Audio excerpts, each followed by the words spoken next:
All right, guys, let's check out this Seiko 62 MAS style watch. This is the spb147. Big thanks to Amin from Amin Reviews. I'll put a link to his channel in the description. He is a wealth of knowledge and does some really cool live streams with other people. So definitely check out his channel and tell him I sent you. So the reason I really like this watch is because of that deep brown dial with the gold or gilded, whatever you want to call it, and almost tan. I don't even know if we can really call this faux patina anymore. Like, I think they're just playing with the colorways now at this point. It's not even really like trying to like make it vintage looking or anything. At least I don't feel that way. Maybe you do. But this colorway I love, and definitely the 62 MAS. This would hands down be my pick. And I really hope Seiko, I know you watch my videos and you're listening, do this exact colorway in the Willard. And you got me. I'll do it. I'll buy it right now. So, okay.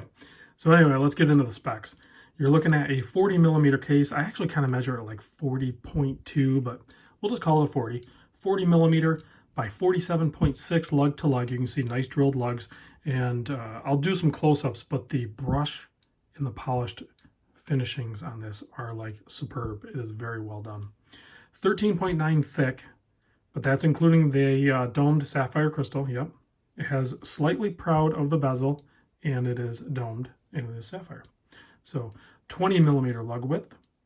The crown, 6.5 millimeter. That is a perfect size for this case dimensions. I know I talk a lot about a 7 millimeter, but when the case is, the actual case part of it is actually a little bit thinner like this one is, 6.5, perfect for this watch. So screw down, obviously, 200 meter water resist. Screw down case back, of course. Their information is there.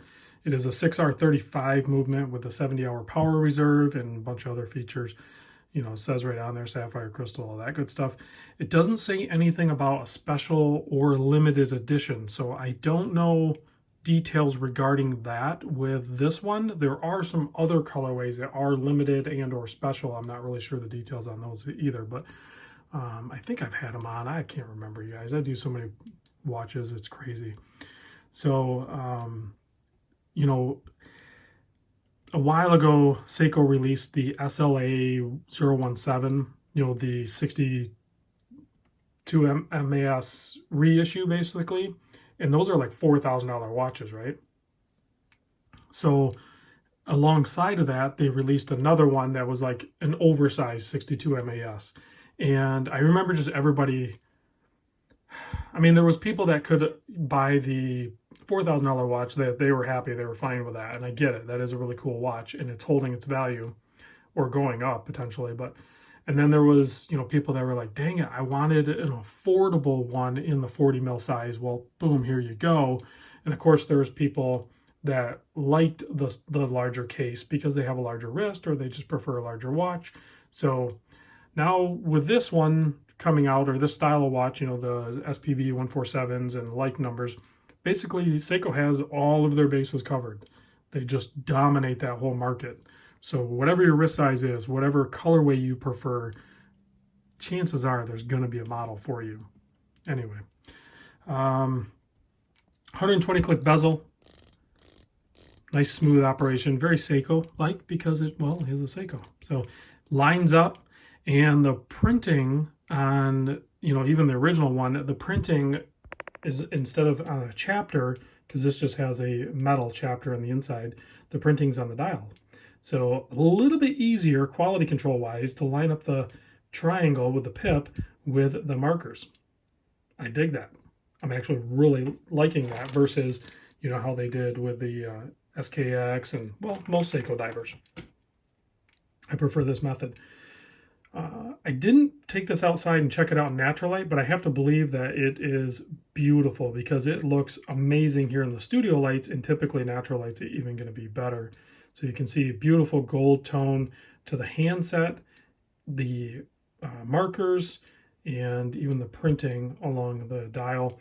And then you also have the tan color on the bezel markers here to match the tan of the Loom that are on the hands and the indices. So everything ties in really good. I would say, I mean, it would have been nice if they could have matched that off-white color to the date wheel, but I get it. You know, they probably have a gazillion of these date wheels laying around for different models, so toss it in there. But a little extra attention to detail to kind of match some of these up would be nice. I think as watch fanboys, Seiko fanboys, we would appreciate that, and we would probably goggle over that pretty good. So you can see the coin edge on the bezel is really good, as is the crown. And then, like I said, the finishing is just, it's near perfection.